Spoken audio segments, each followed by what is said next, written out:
अल्लाहु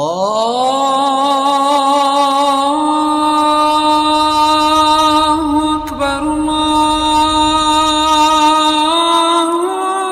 अकबर। ये हमारे देश में आज क्या हो रहा है, हमें किस तरीके से लड़ाया और किस तरीके से हमें एक दूसरे से दूर करने की कोशिश की जा रही है। लेकिन मेरे प्यारे देशवासियों, मेरे हिंदू भाई, मुसलमान भाई, सिख भाई, ईसाई भाई, सबको बड़े अकल के नाखून लेने की जरूरत है।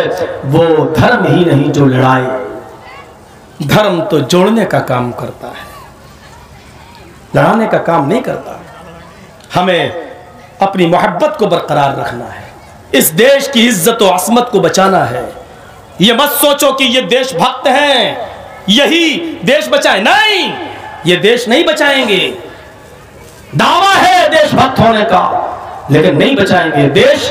इस देश के हिंदू, मुसलमान, सिख और ईसाई सबको मिलकर बचाना है। इस भारत को हमें और आपको मिलकर बचाना है। उन लोगों के मुंह पे करारा तमाचा मारना है जो इस देश को बांटने का काम कर रहे हैं। हमें इस देश को मिलकर बचाना है, क्योंकि ये मुल्क हम सबका है, ये देश हम सबका है। मुसलमानों ने भी इस देश को आजाद कराने के लिए और अंग्रेजों से छुटकारा पाने के लिए अपनी कुर्बानियां कम नहीं दी हैं। सिखों ने भी, जैनियों ने भी, बुद्धिस्टों ने भी। इसलिए देशभक्त होने के लिए जरूरी है सर्वसम्मान। भारत का कोई भी नागरिक, चाहे उसका धर्म कुछ भी हो, जब तक हम उसको भी अपने साथ लेकर नहीं चलेंगे, हम सच्चे देशभक्त नहीं हो सकते हैं।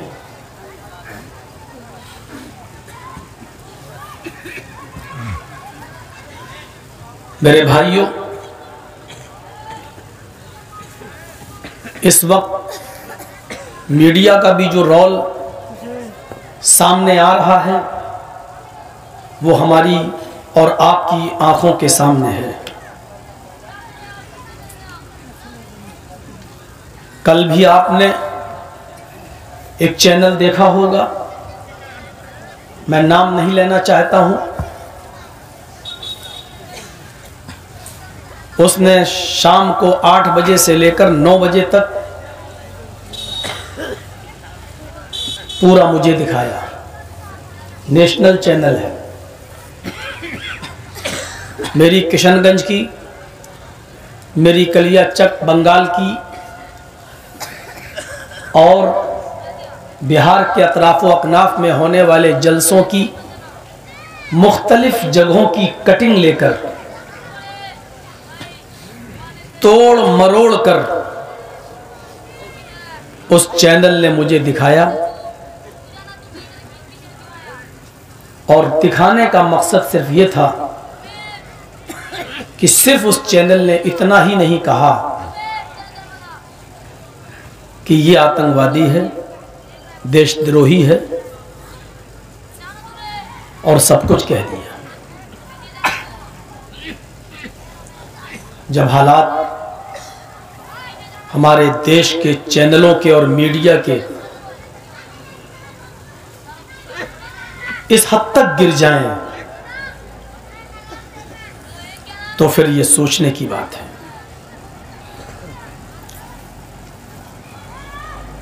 हमारी वो तकरीरें जो देशभक्ति पर हुई हैं, हमारी वो तकरीरें जो हिंदू और मुसलमान भाईचारे पर हुई हैं, हमारी वो तकरीर जो वेदों के मंत्र और रामायण और गीता के श्लोक पढ़कर मैंने हिंदू भाइयों को भी ये बताया है कि हम सब के बाप एक हैं, हम सब की माँ एक है, हम सब एक ही बाप के और एक ही माँ की संतान हैं,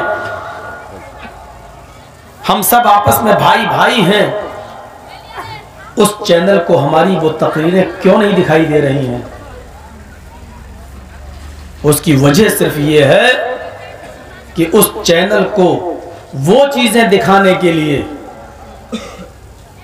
और किसी को देशद्रोही बताने के लिए, आतंकवादी बताने के लिए, जहां से पैसा और जहां से दौलत और जहां से डॉलर मिलते हैं, हम गरीबों के पास उतने पैसे, उतनी दौलत देने की औकात हमारी नहीं है। उनकी टीआरपी गिर जाएगी अगर भाईचारे वाली तकरीरों को दिखाना शुरू कर देंगे। हम आपको लेके चलना चाहते हैं और बताना चाहते हैं कि हमारे मुल्क के अंदर, हमारे देश के अंदर आज जो अफरा तफरी का माहौल है, उसकी वजह सिर्फ ये है कि हम इलेक्शन और इंतखाब के मौके पर, चुनाव के मौकों पर मुद्दों से भटक जाते हैं। कौम को, समाज को और सोसाइटी को धर्म के आधार पर हम बांटने की कोशिश करते हैं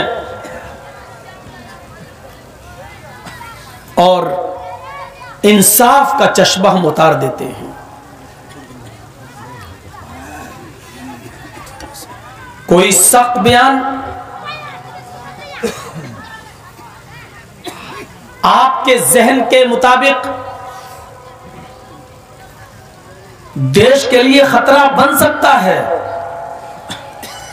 लेकिन उसके मद्दे मुकाबिल वो बयान, वो चैनल नहीं दिखाता है जो किसी भी तरीके से उससे कम नहीं। देश के गद्दारों को गोली मारो, सालों को।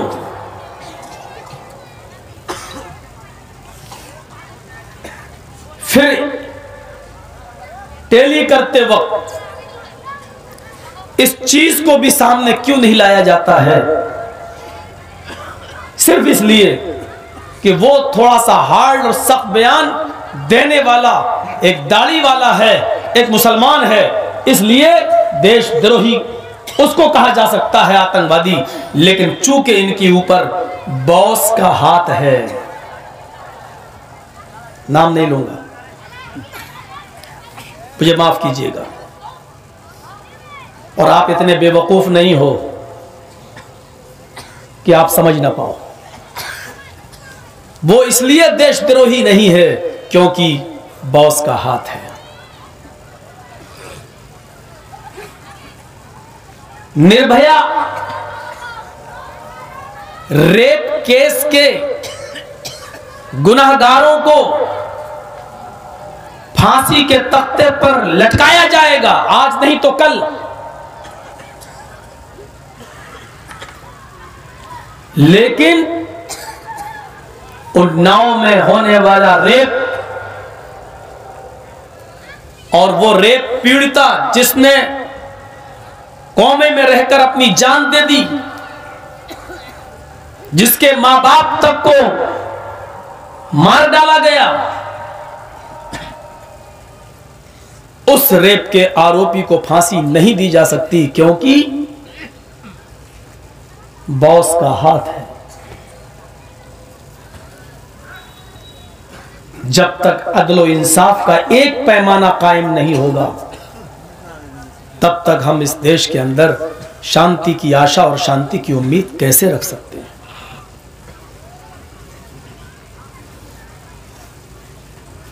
जब तक वो प्यार, वो मोहब्बत हमारे दिलों में पैदा नहीं की जाएगी जो होनी चाहिए। आपके किशनगंज में रहने वाले किसी एक हिंदू के कांटे, पैर में कांटा चुभे तो यूपी में रहने वाला मौलाना जर्जीस उस हिंदू के पैर में कांटे के चुभने का दर्द यूपी में अपने दिल में महसूस करे, और यूपी में पिटने वाला, जुल्म और सितम सहने वाला एक मुसलमान अगर बेकसूर मोब लिंचिंग में मारा जाए तो बिहार के हिंदू उसका दर्द अपने दिल में महसूस न करें, तब तक देश के अंदर शांति और उन्नति और तरक्की कैसे हो सकती है? ये भाईचारा जो पहले था आज क्यों खत्म होता चला जा रहा है? क्या इस देश के अंदर हमारे भारत की आंखों ने वो मंजर नहीं देखा जब किसी एक हिंदू को तकलीफ पहुंचती थी तो सारे मुसलमान उसकी तकलीफ को दूर करने के लिए अपने घरों से बाहर निकल आते थे? क्या इस देश की आंखों ने वो मंजर नहीं देखा? जब एक मुसलमान बेकसूर मारा जाता था तो इसी देश के सारे हिंदू सड़कों पर निकल आते थे और बेकसूर उस मुसलमान को मारने पर गवर्नमेंट से, अदलिया से, कोर्ट से ये अपील करते थे कि इस बेकसूर मुसलमान को मारने वाले को तख्तेदार पर लटकाया जाए, जब तक फांसी नहीं दी जाएगी हम सुकून से नहीं बैठेंगे। ये प्यार, ये मोहब्बत जब हमारे भारत के अंदर था तो भारत से सारी दुनिया डरती थी। मेरे भाइयों, आज जब तक हम एक दिन में 10 मरतबा किसी को गाली नहीं दे दें धर्म के आधार पर, तब तक हमारा खाना हजम नहीं होता। ऐसा महसूस हो रहा है जैसे मुसलमान इस मुल्क में हाजमोला बन गए हैं। जब तक लोग हमें बदनाम ना कर लें और 10 मरतबा हमारा नाम न ले ले, तब तक उनका खाना हजम नहीं होता। यह सूरत हाल है। कुरान इसी तरफ इशारा करता है, फहला ज़यतुम इन तवल्लयतुम अन तुफसिदू फिल अर्ज़। मुमकिन है कि तुम्हारे ऊपर ऐसे लोग हुक्मरान, मुमकिन है कि तुम हुक्मरान बना दिए जाओ, तुम साहिब इक़्तिदार बना दिए जाओ, कर दिए जाओ। हुकूमत और सल्तनत का अगर तुम्हें मालिक बना दिया गया, मुमकिन है अगर तुम्हें बादशाहत दे दी गई, अन तुफसिदू फिल अर्ज़, तो तुम्हारे इस ज़हनी कजरवी की बुनियाद पर, तुम्हारे जहनों में पलने वाले इन फालतू खुराफाती आइडियोलॉजी के तहत कहीं ऐसा ना हो कि अगर इस जमीन की बादशाहत तुम्हें दे दी जाए, अन तुफसिदू फिल अर्ज़, तो तुम जमीन के अंदर फसाद बर्पा कर दोगे, तुम जमीन के अंदर फितना फैला दोगे। व तुक़त्तिऊ अरहामकुम, और जमीन पर फैले हुए भाईचारे को, रिश्तेदारी को, सिला रहमी को तुम कता कर दोगे, तुम उसको काट कर रख दोगे। कुरान करीम ने 1400 साल पहले ये इशारा कर दिया था कि तुम्हारे दिमागों में जो नफरतें, जो घृणा, जो इंसानियत के खिलाफ, धर्म विशेष के खिलाफ जो घृणा और नफरतें तुम्हारे दिमागों में पल रही है, अगर इन बुनियादों पर तुम्हें अगर साहिब इक़्तिदार कर दिया जाए, तुम्हें हुकूमत और सल्तनत का मालिक बना दिया जाए, तो तुमसे यही उम्मीद की जा सकती है कि तुम जमीन में फसाद फैलाओगे, तुम जमीन के अंदर फितना फैलाओगे। वो तुक़त्तिऊ अरहामकुम, और जमीन के भाईचारे को खत्म करके रख दोगे, तुम रिश्तेदारियों को काट दोगे। ये रिश्तेदारी है। हिंदू, मुस्लिम, सिख, ईसाई, जैनी, बुद्धिस्ट, पारसी, सब हम भाई भाई हैं, सब एक बाप की औलाद हैं। हम और आप सब भाई भाई हैं। आपकी हमारी सबकी माँ एक, आपके हमारे सबके बाप एक। इस रिश्तेदारी को तुम काट के रख दोगे, खत्म करके रख दोगे। ये कुरान कह रहा है। कुरान। फिर शांति कैसे आए? हमें तारीख की तरफ जाना होगा, हमें इतिहास के औराक पलटना होंगे। गौर कीजिए मेरे प्यारे साथियों, को तारीख के औराक क्या हैं? पढ़िए सुनन बैहक़ी, इमाम बैहक़ी अपनी सुनन के अंदर नकल करते हैं, हदीस की किताब है, नकल करते हैं नबी अकरम सल्लल्लाहु अलैहि वसल्लम ने किसी यहूदी से कर्ज लिया था, किसी यहूदी से कर्ज लिया था। कर्ज लेने के बाद 7 दिन की मोहलत मांगी थी कि हम 7 दिन के अंदर तुम्हारा कर्ज तुम्हें वापस कर देंगे। अभी 5 दिन ही हुए थे, अभी 5 दिन ही हुए थे। रास्ते में उस यहूदी ने मुहम्मदुर रसूलुल्लाह को पकड़ लिया, कहने लगा कि मेरा कर्ज मुझे दो। आतिनी दैनी, मैंने तुम्हें जो कर्ज दिया था वो कर्ज तुम मुझे वापस कर दो। नबी अकरम ने फरमाया, अय यहूदी तुम भूल रहे हो, मैंने 1 हफ्ते का वादा लिया था और 1 हफ्ते की गुंजाइश पर मैंने तुमसे कर्ज लिया। अभी तो 5 ही दिन हुए हैं, अभी 2 दिन बाकी हैं, 2 दिन तो होने दो।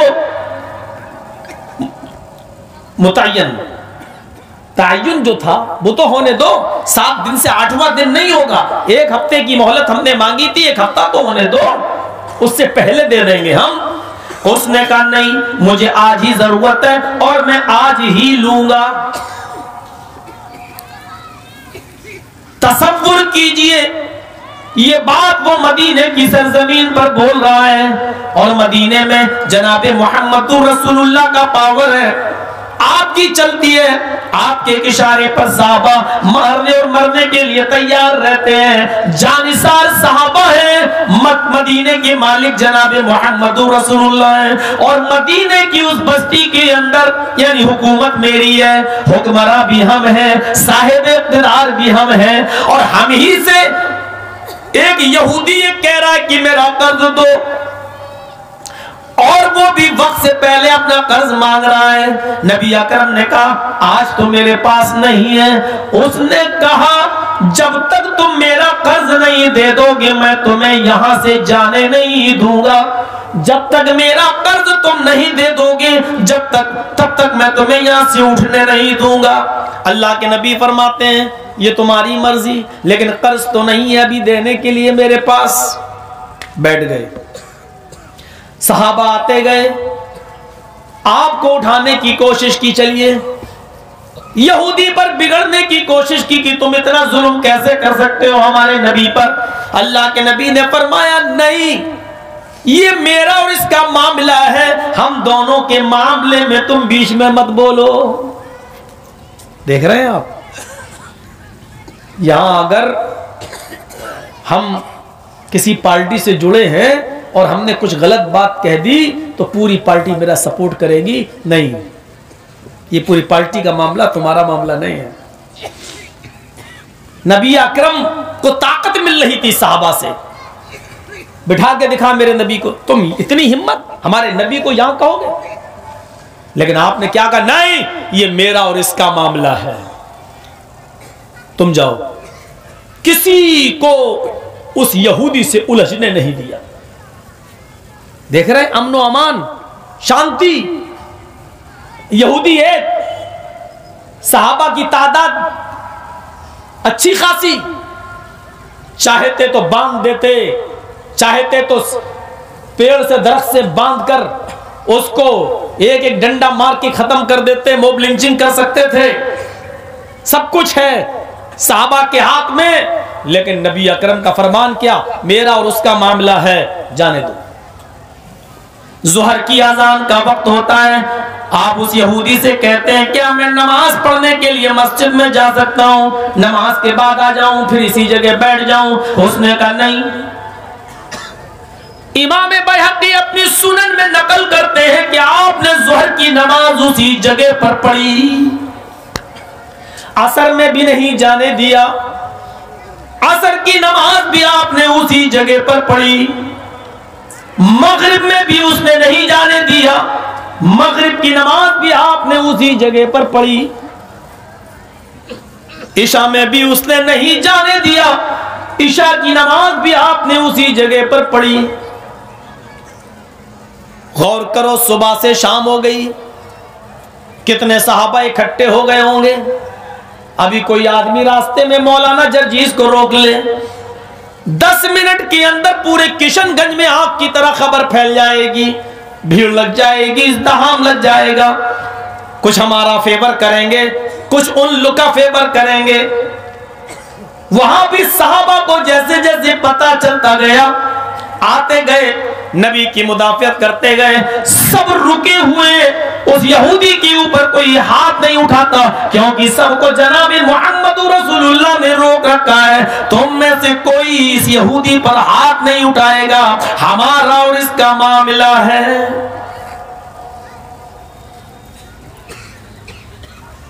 रात हुई, उसने रात में भी नहीं जाने दिया। पूरी रात आप उसी सरजमीन पर उसी जगह पर सोए, सुबह फजर की नमाज में भी नहीं जाने दिया। आपने उसी जगह नमाज अदा की। सूरज जब निकल गया, अब वो यहूदी नबी अकरम के पास आता है और कहता है, ऐ मोहम्मद, कसम है मुझे उसकी जिसके कब्जे में मेरी और तुम्हारी जान है। ऐ मोहम्मद सल्लल्लाहु अलैहि वसल्लम, हम आपसे कर्ज लेने का इरादा नहीं रखते थे, हमारी नीयत आपसे कर्ज मांगने की नहीं थी। हम तो आपका इम्तिहान ले रहे थे, हम तो आपका एग्जाम ले रहे थे।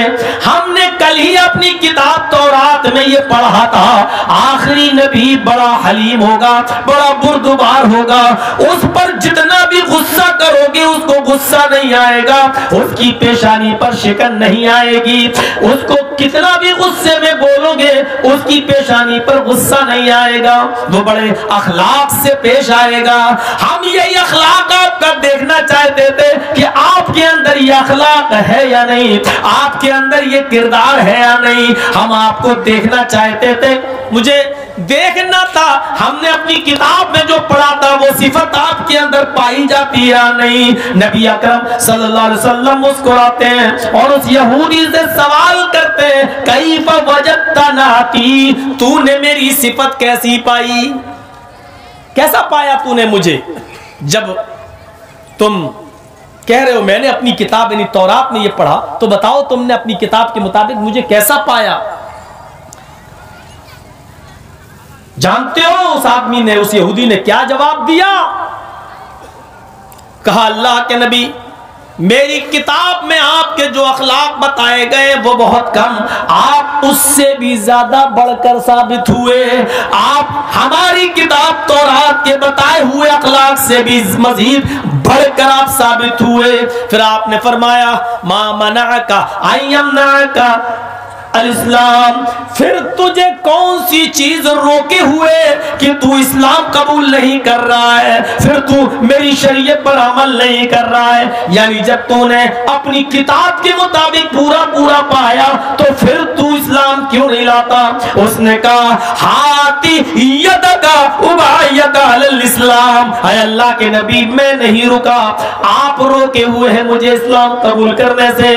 आप अपना हाथ बढ़ाएं, मैं अपना हाथ बढ़ाता हूं, आपके हाथ पर हाथ रखकर दाहिने हाथ को दाहिने हाथ से पकड़कर मैं कलमा पढ़ना चाहता हूं। अल्लाह के नबी ने अपना हाथ बढ़ा दिया और उस यहूदी ने भी अपना हाथ बढ़ाया।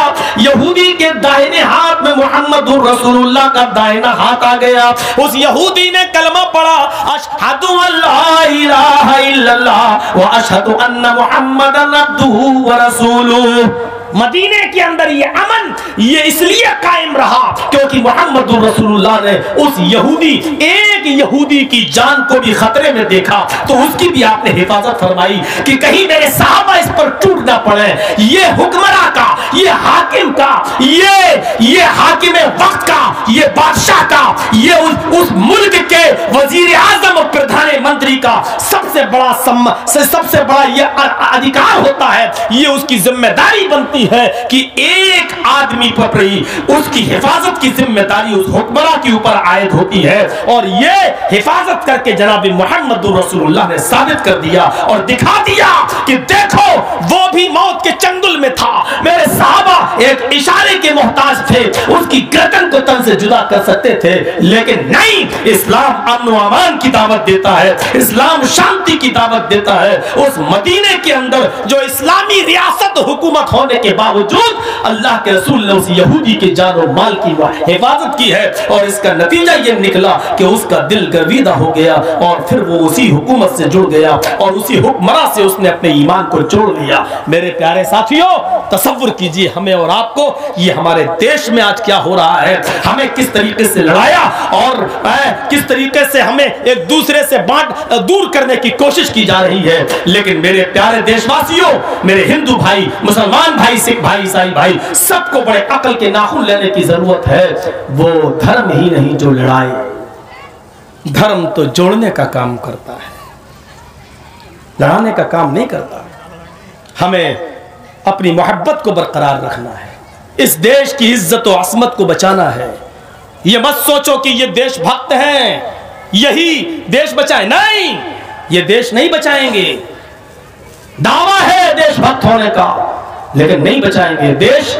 इस देश के हिंदू, मुसलमान, सिख और ईसाई सबको मिलकर बचाना है। इस भारत को हमें और आपको मिलकर बचाना है। उन लोगों के मुंह पे करारा तमाचा मारना है जो इस देश को बांटने का काम कर रहे हैं। हमें इस देश को मिलकर बचाना है, क्योंकि ये मुल्क हम सबका है, ये देश हम सबका है।